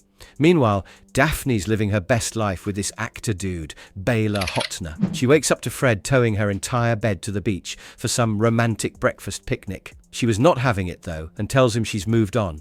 Back at Casa Jones, Shaggy's experimenting with wigs. Velma's nose deep in news about the missing therapist. And honestly, nobody cares about mysteries anymore except hot dog water. Velma's only slightly less weird friend. So those two team up. Over at some salon, Angel Dynamite ditches her fabulous afro and goes full I am Cassidy Williams mode. Mr. E pops up with the usual cryptic nonsense. They're coming back for Fred. Sure, buddy. Then, as if on cue, Crybaby Clown crashes through the window and kidnaps the stylist, Gorgeous G. At the crime scene, the mayor's new PR guy, J.R. Kipple, is waving around a teddy bear like he's auditioning for a weird horror remake of Care Bears, trying to scare everyone into spending money. Velma's too smart for that. She finds some electronic component and traces it with hot dog water. Meanwhile, Daphne's out shopping with Baylor, and Fred shows up looking like he dressed in the dark, pulling out the worst outfit ideas ever. Clown's not done yet. He hits up a medical center next, and the gang follows the signal. Fred, being Fred, accidentally traps Daphne. Turns out she's got a tracker in her ankle. Crybaby Clown swoops in to kidnap her, but Fred finally does something right and saves her. Baylor, being the absolute tool he is, announces he's whisking Daphne off to Hollywood that night. Fred, predictably, crumples like a sad paper bag. While Crybaby Clown is nabbing J.R. Kipple, Fred finally wakes up from his emotional coma and solves the whole thing. At the airport, the clown hijacks a plane with all the victims on board. Fred just jumps on mid-air, takes control, and wrestles the clown down. The clown's actually Baylor Hotner, pulling a Scooby-Doo villain classic to boost his acting skills. Daphne dumps him on the spot and basically says, "Screw Hollywood, I'm sticking with my real friends."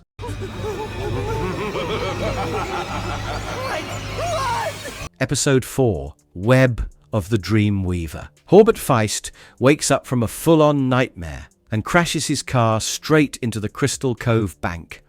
Thankfully, he bails out just before his car turns into a fireball. This dude, called the Dreamweaver, walks through the flame laughing. Meanwhile, the gang's busy throwing a goodbye bash for hot dog water because Daphne's coming back. But as soon as Marcy's out the door, she's sneakily ringing up Mr. E, dropping some mysterious "I've got Velma exactly where I want her" bomb. Next morning, the crew's reading about Feist's wild night in the paper, and, well, you know they can't resist poking around. Nothing's missing from the bank, but Feist is babbling about being stuck in some mind-bending Escher maze with a freaky dreamweaver and something called Level 99. Oh, and Sheriff Stone. He's acting like he's never seen Feist in his life, which is sketchy as hell. Then it gets weirder. Francelie, the so-called cornbread queen, gets the Dreamweaver treatment in her dreams. She wakes up tied up, muttering about 20-sided dice, and then totally spills on live TV that her famous cornbread is a total fraud. She gets put in jail, and Stone again acts like he has never heard of her. After that, Melville Keisterbaum's mansion explodes. Guy's got napalm in his hands and a dreamy tale about the Dreamweaver. Oh, and turns out Shaggy used to be into crypts and creatures. Stone shows up, and everyone figured that he would be next. Flashback time. Young Stone, Feist, and the rest all used to play C&C together, but they bailed before finishing the Dreamweaver campaign. Now Stone's convinced that the monster's out for revenge. The gang tries to keep Stone awake, but fails, and he dozes off anyway. Inside Dreamland, the Dreamweaver does some wild magic. Shaggy's a rabbit, Bronson gets petrified, and only Fred's water bucket saves the day. In the dream world, they go full Scooby-Doo with a rapid-fire unmasking marathon. Fred unmasks Shaggy, who unmasks Daphne, who unmasks Velma, who unmasks Scooby, until finally Dreamweaver's mask drops. It's Feist, who's been using some REM machine and a weird light bulb to mess with people's heads. Turns out he stole cash from his own bank to build all this, all because Stone took his game piece away as a kid. Just when you think it's all over, the gang's chilling at Fred's spotless house, when suddenly Fred's real parents, Brad and Judy, come back. Your eyes! Episode 5, The Hodag of Horror. The travelling cabinet of curiosities rolls into Crystal Cove, and they bring in the Hodag of Horror. Shaggy and Scooby were not impressed until that night. Daisy Blake gets attacked. Meanwhile, Fred's got family drama. Turns out his real parents are basically mystery-solving royalty, Sternum and Sternum, inventors of the Floatenhauer 8000. They've got a dog named Nova, and Scooby's completely smitten. Daisy spills that the monster only nabbed a ruby necklace and an old bell collar from Daphne. Velma whips up a sketch. Scooby points at it like that's the guy, and it's off to poke around the weird curio wagon. The gang catches the Hodag in the act, trying to swipe a key, but Fred flashes him with a camera and scares it off. Cue the Blake's party, and Hodag turns up uninvited, crashing through the window, making a beeline for Nova, basically because her bell's ringing like a dinner bell. Nova and everyone's jewelry gets snatched. They track the loot back to the wagon and cuff Gene Shepherd, the wagon guy. Mayor Nettles. She's so grateful she gives the gang their own basement office in City Hall, but Scooby's moping as Nova's gone. Velma, deep in her research rabbit hole, figures it out. The Hodag isn't a monster. It's a monkey named Roberto, trained by Ned Fussbuster to steal shiny stuff. All for a legendary 500-year-old cheese hidden in the wagon. I mean, why not? Scooby goes full hero, saves Nova, and the cheese cracks open, revealing another piece of the planispheric disc. The squad's celebrating, and then Gene Shepherd gets all mystical about the cheese, calling him to Crystal Cove. Somewhere far away, Cassidy, Mr. E, Brad, and Judy are having a secret meeting. And then Professor Pericles shows up, pulling the strings like the villain he is.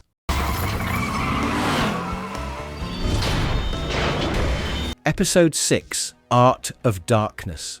The Pretenso Gallery's got this wild art show going on. Suddenly, Randy Warsaw unveils his latest thing, Junk, and it straight up zaps Pop Diva Eco into a solid gold statue, like actual Midas touch vibes. Mayor Nettles freaks out and ropes in Mystery Incorporated to sort out the mess.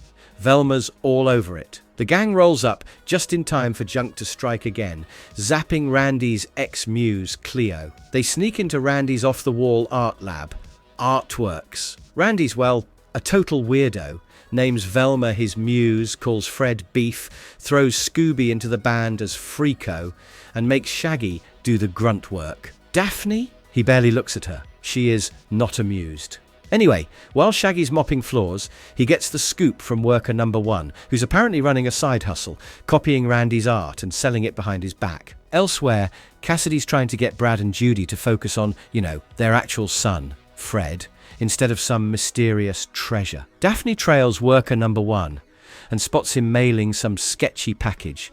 Then Junk attacks and turns her into another statue. The gang saves her, and now they've got 3 golden art victims. Velma starts piecing things together. Sheriff Stone jumps in with a weird fact.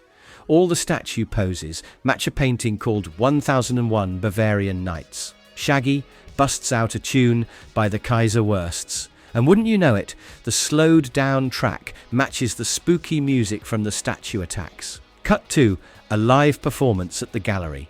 Junk goes berserk and attacks Randy. Fred manages to trap the psycho sculpture, and Daphne sniffs out some Bavarian brewer's yeast as the paralyzing agent. Big reveal. The baddie is Butch Furbanks, aka Hans von Schönengruber, a washed-up Bavarian pop star with a grudge and a taste for wild revenge. He was puppeteering junk with a hidden guitar controller to trash Randy's rep. Randy, ever the charmer, thanks the gang and then fires them for being boring. As they're leaving, Cassidy fires up her new radio show, hinting there's way more dark stuff going down in Crystal Cove. No, no! Episode 7, The Gathering Gloom. Mayor Nettles throws this creepy cemetery movie night. They're showing a Vincent van Gogh flick. Everyone's munching popcorn, when suddenly an actual ghoul busts through the screen. People bolt. Chaos. Classic. Next morning, Mystery Incorporated rolls in to snoop around, but it's slim pickings for clues. Velma's side-eyeing this grave digger, Ivalo. Evil. Meanwhile, Fred, Shaggy and Scooby, they're useless, too busy stuffing their faces at the Bjorkland house with these 3 drop-dead gorgeous sisters and their mum, Moda. Meatballs, chocolate, the whole deal. Daphne's not having it and keeps an eye out. Velma's on solo detective duty. She bumps into Mr. E, who tries to rope her back into his shady business, but she's not biting.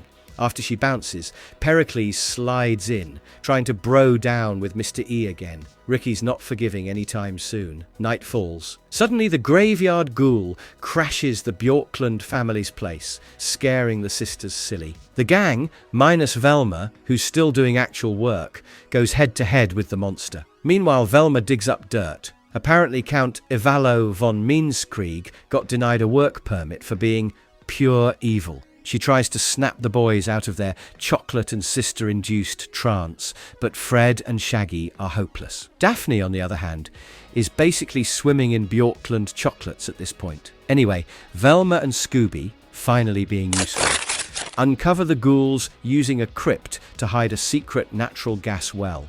Sheriff Stone gets looped in, they set a trap, and after a Scooby-style chase, surprise. The ghoul's just Ivalo, trying to swipe the gas and embrace his inner villain. The Bjorklands hit the jackpot. Turns out the gas company owes them big bucks. They bounce out of town, leaving Fred and Shaggy moping in their wake. And in the shadows, Mr. E and Pericles team up again, plotting to take out Cassidy and snag some treasure.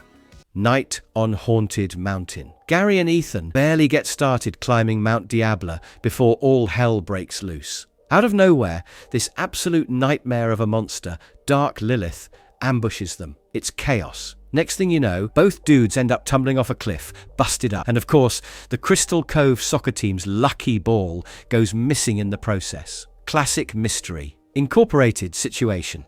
As soon as the gang starts poking around, Dark Lilith pops up again, this time scaring the living daylights out of some roughneck hillbillies at Scorpion Ridge. Here's where it gets weird. Ugly Jimmy somehow catches Daphne's eye. Dude's got this rugged, just wrestled a bear charm that makes him stand out. He's all in, ready to join the gang and hunt monsters. So they're poking around and fall into a random cave. Down there, they run into this totally bonkers, amnesia-stricken explorer who calls herself Boron. She's convinced that Fred's missing soccer ball is actually her long-lost lover. She ends up leading them to Dark Lilith's lair, which just so happens to be a straight-up ancient Spanish galleon hidden in the cave. The gang's dodging booby traps left and right, but eventually they find this mysterious piece of the planispheric disc and a conquistador's journal, which is basically a horror story. Spanish explorers went nuts after digging up a crystal sarcophagus, so they buried the whole mess and left clues scattered in disc pieces. Just as the gang's piecing it together, Dark Lilith swoops in, hell-bent on getting that disc back. Total chaos. She's flying. There's screaming. At one point, someone manages to lasso her mid-air and sends her crashing the ship down a hill. When the dust settles, Velma notices stripes on Lilith's leg and catches this weirdly familiar smell. Light bulb. Turns out, Dark Lilith is Hot Dog Water, aka Marcy. She was pulling the strings for Mr. E, but at the last second, she flips sides, hands over the disc piece to Velma as a twisted friendship bracelet, and pieces out. Back in town, Ugly Jimmy is suddenly Handsome Jimmy. after the fall rearranges his face. Total glow up. The gang rolls out, but there's this creepy conquistador ghost lurking in the background, muttering Nibiru, like it's supposed to mean something. Grim judgment. Brenda and Dylan, up at Lookout Point, are about to share a romantic moment when Ahebediah Grimm, this wild-eyed Puritan cosplayer, attacks, swinging a hammer around, yelling about sin and purity. Dylan bolts, just sprints off into the night. But Gary, of all people, saves the day by distracting Grimm with a soccer ball. Cut to the next morning at school. Everyone is shocked as Brenda's ditched Dylan and is suddenly all about Gary. Meanwhile, Fred tries to ask Daphne out on what he calls a practice date. She's like, "Nah, dude, not ready for that." Grimm's not done though. He pops up again at Lookout Point, this time crashing Sheriff Stone's hilariously cringy date with Mayor Nettles. The whole gang scrambles. Grimm goes full hammer happy on everyone except Velma. Apparently she's a model of purity. Then people start noticing something weird. Gary, again, is playing hero, saving this girl Cheryl out of nowhere. Daphne and Velma start giving him the side eye. They zero in on Gary's buddy Ethan, who they catch in the middle of the night just wailing on trash cans with a baseball bat. They sneak into Ethan's room and find all this sketchy evidence. Right when they confront him, Grimm attacks again. Ethan actually helps them fight him off, then drops a hint about Dougal McGuinness. So, off to Dougal's place, where they find a yearbook with all the targets circled. Naturally, Grimm breaks in again, clocks Dougal, no explanation given. At this point, Fred ropes his parents, Brad and Judy, into building a trap. On the big night, not one but two Grimms show up. Trap springs. Both get caught. It was Gary and Ethan all along, switching off as Grimm to freak out girls so the other could play White Knight. What tipped them off? Soccer cleats, two missing Grimm costumes, and, of course, some super obvious pre-recorded videos. Fred finally gets a family moment with his folks over tripwires and nets, while Cassidy lurks in the bushes like she's got her own Netflix spin-off planned. The Midnight Zone. Cassidy's chill night at the radio station gets wrecked when a Wabyiputu Nazi robot barges in, guns blazing. She bolts to the gang, all like, "You guys, these creepy tin cans won't leave me alone. It's been weeks." Nobody's doubting her. These robots are real. The gang sniffs out the trail, and turns out the bots are crawling out from under the sea. Daphne, who was babysitting Tom and Tub, drags them to the Midnight Zone as well. Because why not, right? They're closing in on the Midnight Zone when suddenly the robots ambush them. Pandemonium. Somehow they stumble into this secret underwater base, churning out Nazi robots. And then things get even weirder. They find Abigail Gluck, who is super dead and looking rough. She croaks out Nibiru with her dying breath. And then, as if it couldn't get worse, it turns out Pericles is running the show. The base is about to blow, alarms blaring, and everyone makes a mad dash for the exit. Cassidy, she's a legend, stays behind to keep the jammed door open so the rest can make it out. The gang escapes, but Cassidy's left behind. Meanwhile, Pericles just waltzes off with the sixth piece of the disc. Trivia. If you look closely, the countdown for the self-destruct sequence is in German. Scare Bear. There's this hulking bear-like beast creeping around Destroido for like weeks. The gang gets nosy and figures out Destroido's been dumping toxic lithium in the water. This mess basically destroys George Avocado's entire avocado farm. They go full Mission Impossible, swipe some poor sap's ID badge, and sneak into Destroido's lab. What do they find? A straight-up nightmare of animal experiments, cages everywhere. Out of nowhere, Scare Bear jumps them, and it's pure chaos as they barely make it out alive. Fast forward to this fancy Destroido charity thing. The bear crashes the party. Turns out, it is Benson Furman under all that fur. He is a victim of a product that Destroido sold to him, fully aware that it was defective. Classic evil corp move. Then, there's a bomb at the event. Furman's basically like, "Nope, not mine." The gang launches the bomb away from Destroido HQ, but accidentally blow up the avocado farm. Just a total disaster. And as if things weren't wild enough, it comes out that Mr. E was the bomb guy all along. He's plotting with Pericles, Brad and Judy to swipe the disc pieces from the gang. Wrath of the Krampus. Krampus is out here turning all the naughty kids' hair white. The gang's on the case, obviously, and ends up at the roller rink and arcade. While they are busy chasing down this holiday nightmare, Brad and Judy are sneaking around trying to swipe the gang's disc pieces. Anyway, the gang tries to bag Krampus, but it all goes sideways, so they rope in Mary Ann Glearden to play bait. Krampus snatches her too. Eventually they manage to trap Krampus, only to pull off his mask, and it's a robot. Meanwhile, Brad and Judy actually manage to jack the disc pieces, or so they think. They strut back to Ricky's HQ, probably feeling like criminal masterminds, only to find their loot has vanished. Turns out the gang was playing 4D chess. They cooked up the whole Krampus scheme with Jason Wyatt, luring the OG Mystery Incorporated into thinking they'd scored the real deal. Joke's on them. Fred actually hid the legit pieces with former Mayor Jones, and Brad and Judy just nabbed a bunch of fakes. Oh, and Fred snuck a bug on Brad to swipe Ricky's password, so Velma could have hot dog water filch Ricky's stash while everyone else was distracted. Long story short, the gang ends up with all the actual disc pieces, snaps them together, and heads down into the caves, where the creepy crystal sarcophagus lights up and spits out the word Nibiru Trivia, Theatre of Doom. There's this whole mess where a play about the sinking of Crystal Cove gets totally hijacked by the ghost of Friar Gabriello Serra. Van Gool, who's basically the go-to guy for supernatural drama, gets dragged back in to save the show and ropes in the gang for backup. Right away, the gang spots George Avocados mopping floors and acting all shifty. Suspicious much? Of course, Shaggy and Scooby somehow end up as the stars of the show. No pressure or anything, except the ghost crashes opening night. Chaos, screaming, classic Scooby stuff. Naturally, the gang sets a trap, and it's George Avocados under the mask. Turns out, he's been hunting for the legendary Avocados diamond the whole time. But wait, things get weirder. The actual ghost of Serra pops up, all dramatic, and drops this lore bomb. Apparently he was part of the OG Mystery Squad, Fraternitas Mysterium, until his own donkey, Porto, screwed everything up, sank the settlement, and cursed them all. Serra gives a cryptic warning about Nibiru, and keeps repeating, super ominously, the dog dies. Apparently the animal mascot doomed his team, so watch out, Scooby.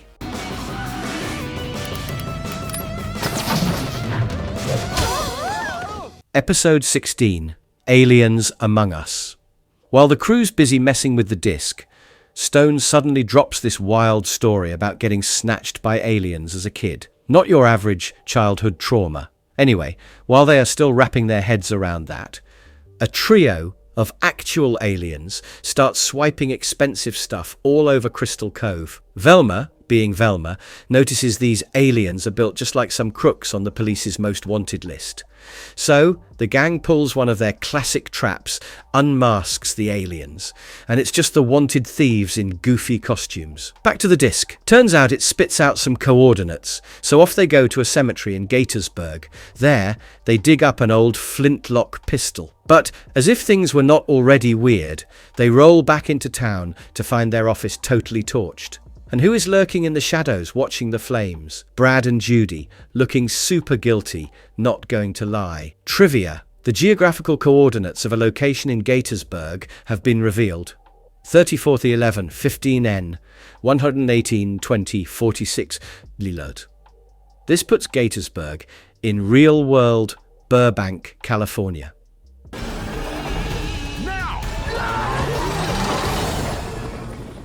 Episode 17, The Horrible Herd. Professor Pericles decided to play mad scientist and whipped up a bunch of mutant cows.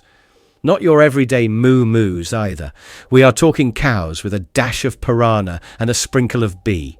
He wanted these Franken cattle to tear up the town because he is after the planispheric disc. So, chaos everywhere. The cows start eating everything in sight. The gang, Mayor Nettles and Sheriff Stone hop into ex-Mayor Jones's helicopter. Their genius move: capture the queen cow and dangle her like bait. Naturally, the whole mutant herd chases after them out of town, desperate to save their queen. Meanwhile, Pericles is lurking in the distance, being all ominous, and tells Brad and Judy to basically blow the chopper out of the sky. The helicopter gets hit, and Mayor Nettles is trying to land this thing without killing everyone. In the chaos, poor Nova, Scooby's canine crush, tumbles out and almost becomes mutant cow fodder. Somehow, the queen cow ends up dumped in the ocean, and the rest of the herd just scatters like, well, guess we're done here. Scooby, being the good boy he is, rallies everyone to rush Nova to the hospital. Trivia. A villain's scheme involving a mutated herd of cattle also occurred in the Shaggy and Scooby-Doo Get a Clue. Episode 18, Dance of the Undead. This ska band, named like Rude Boy and the Scatastics, basically crawl out of the grave and crash a nightclub, making everyone inside dance like they are stuck in some weird, haunted, trending dance challenge. People end up in the hospital from literally dancing too hard. Not exactly your average ER visit. Naturally, the gang has to jump in before the whole town moonwalks itself into oblivion. Meanwhile, Scooby's been making the rounds at the hospital, visiting his girl Nova ever since that mess with the herd. Dog has got priorities, you know. But then, Fred and the girls get hypnotized by the band's brain-melting tunes, leaving only Scooby and Shaggy standing. Turns out they are immune, probably because they have got the rhythm of a potato. But hey, it works. Since they are hilariously outmatched, they drag in the Hex Girls for backup, and what follows is this full-on supernatural battle of the bands. Instruments flying, magic everywhere, total chaos. In the end, our Scar zombies get smoked. And guess what? They are not ghosts at all. It is actually the real Rude Boy and the Scatastics, just faking their own deaths, because apparently that is how you make Scar cool again. After the dust settles, the Hex Girls help crack a clue from this mystical planispheric disc thing, which points them to some ancient helmet. Meanwhile, back at the hospital, Scooby stops in to see Nova, and she wakes up long enough to drop a super creepy warning, then passes out again. Trivia. The music notes that the planispheric disc play that the Hex Girls also hum to is based on the series' main title music. Episode 19, The Devouring. Francily Jackson, who was just doing her thing on her cooking show, gets absolutely devoured by this giant food-obsessed monster. Not exactly your standard TV dinner. Meanwhile, the gang just wants a chill meal, but Rick Spartan and Kachinga barge in, all hyped up about hunting this beast. The monster was munching its way through Crystal Cove, restaurants, the museum, basically anywhere you can grab a snack. Fred teams up with Spartan to build some wild trap. Scooby and Shaggy's plan? Just eat everything in town. Genius or chaos, hard to say, but hey, it is on brand. While those two are stuffing their faces, Velma, Daphne and Kachinga are actually trying to solve the mystery. Turns out Monster is not even a real monster. It's Francily herself. She has been taking out the competition so she can open up her own restaurant. Talk about cutthroat business tactics. Meanwhile, over in Dramaland, Professor Pericles has lost it and goes full-on mad scientist mode. Mr. E tries hunting the treasure solo, but Brad and Judy snitch to Pericles about his little rebellion. Pericles just goes straight up injects cobra venom in the spine. Now, Mr. E's basically his puppet.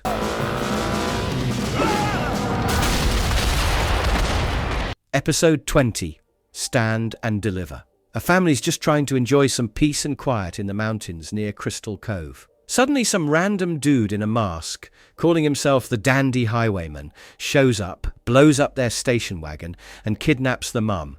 Talk about ruining a vacation. Not long after, the gang's cruising along and stumbles across a pile-up of wrecked cars on those sketchy mountain roads. Naturally, their let's poke our noses in instincts kick in, so they start sniffing around. Turns out, this highwayman guy's been busy. He's snatching women from all over Crystal Cove. Mayor Nettles, gone. Daphne, gone. Mrs. Blake, yep, her too. He also grabs all the cash from the Blakes' safe while he is at it. But Daphne's actually chilling in the highwayman's lair, totally fine and secretly helping the rest of the gang set a trap. When it all goes down, guess who is behind the mask? Just some lonely librarian who, honestly, just wanted a little more excitement in his life. Can't really blame him for wanting to shake things up, but maybe next time he should pick a less dangerous hobby. The man in the mirror. The gang's looking around a classic spooky house, and after splitting up to look for clues, Fred goes to the basement where he finds a mirror, but he notices that his reflection is not normal and it moves differently. When Fred turned around, his reflection pulls him into the mirror. He ends up in a nightmare version of Crystal Cove, totally trashed because of the planispheric disc. Meanwhile, back in the normal world, this wannabe Fred is leading the rest of the gang on a pointless scavenger hunt. Everyone is confused, like something's up, but what? The original Fred bumps into an old lady Daphne, which should set off alarms, but it takes a minute. Eventually he catches on. It is all a fake, a total setup. So, he gets out of there and manages to find the real squad again. Now, here comes the showdown. It is Fred vs. Fred, fighting over the disc like it is the last slice of pizza. The imposter, Fred and Grandma Daphne, actually turn out to be Fred's parents, Brad and Judy, who have gone full villain, complete with creepy surgical makeovers. And they are in together with Professor Pericles, the evil parrot. Pericles threatens Daphne with his Kriegstaffelbots, basically saying, hand over the disc or she gets it. So the gang caves. Pericles grabs the disc and starts monologuing about freeing his mysterious master, Nightmare in Red. Scooby keeps having these totally freaky nightmares, like the freak of Crystal Cove, but more monstrous and way too real. The whole gang figured that something was wrong as this was not normal, so they go hunting for answers. Enter Professor Horatio Caron, a grade A recluse and weird hypnotist. Oh, and he wrote that book Velma's been nerding out over. Turns out he's been seeing the freak in his dreams too. So, they decide to try out hypnosis. What could be better than waltzing straight into your nightmares, right? Once they are in dreamland, they are instantly being chased all over the place by this monstrous freak. Then, they stumble on the evil. Apparently this thing has been pulling the strings for ages, screwing with past mystery solvers and anyone tied to the treasure. Long story short, the gang finally manages to trap the monstrous freak. And it's El Aguirre. The dude literally wanted to stay cursed, like some weird punishment kink for him and his crew. Dark Night of the Hunter. The gang, along with Velma's mum Angie, goes to the Yucatan to look for the heart of the jaguar after Angie's old friend, Professor Enrique Andalusosa, is consumed by the jungle near the Temple of the Hunters, which is the burial site of the Hunters of Cicada, where the heart of the jaguar is kept. When the group gets to the Yucatan, they go to Professor Enrique's antique shop. There, they meet his angry wife, who says Angie is to blame for his disappearance. After a few hours, the gang goes back to the store, but a Mayan priestess stops them and tells them to stay away from the temple. The gang doesn't listen to her threat and travels into the jungle to look for the temple. Fred's amazing trap skills help Mystery Incorporated get past the temple's evil traps and find the heart of the jaguar in the tomb. The priestess tries to attack, but the temple's traps catch her. It turns out that she is Andalusosa, who wanted Angie to come back. After that, Lieutenant Tamina Kasansky, a woman who had been spying on the gang, shows up, but it turns out she is working with Mayor Nettles. Through the curtain, the group approaches the first gate to the cursed treasure as they follow the original Mystery Incorporated through the caverns. Professor Pericles calls for the gang to bring the keys to open the gates because he knows they have been pursuing them. The group understands how the keys and the scenarios they depict in the dream world relate to the gates. When Pericles reveals they have hot dog water, the gang is compelled to cooperate. Hot dog water captures Pericles after Fred uses a trap in the gate to divert his attention, giving the gang time to flee, but she is soon killed by the Kriegstaffelbots.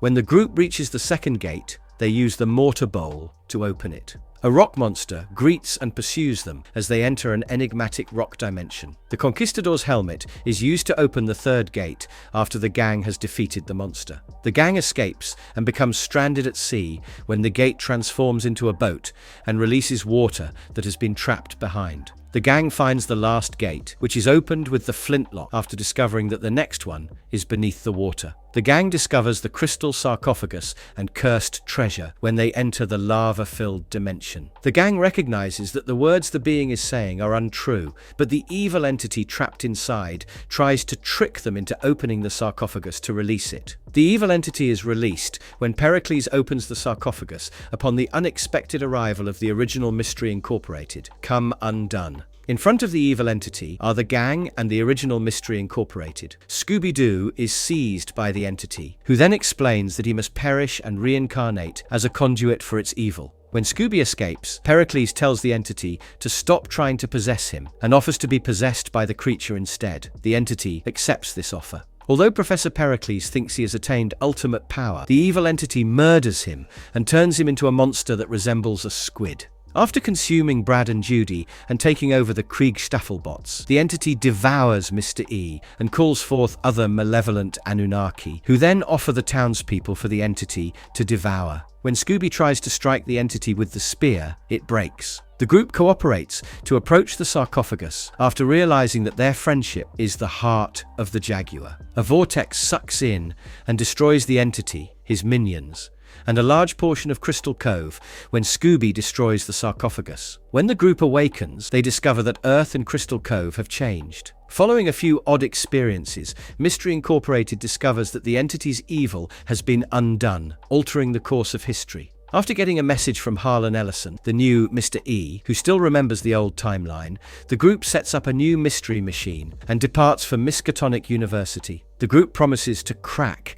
every mystery they encounter. Nova watches the group as they leave, thanking Scooby and the gang and stating that he is the bravest dog that has ever lived. Conclusion: Scooby-Doo. Mystery Incorporated is way more than just some silly cartoon about a gang chasing masked weirdos. At its core, it's all about hanging on to your friends, trusting each other, and just plain refusing to give up, even when things get sketchy or straight up terrifying. Seriously, the show keeps hammering home that truth does not just walk up and introduce itself. Nah, you got to dig, peel back all those messy layers of secrets and lies, and sometimes it's ugly work. You need guts, teamwork, and, honestly, a decent brain. The characters? They are a real mess sometimes, but that's the point. Shaggy's out here stumbling into love and realizing loyalty is not just for his dog.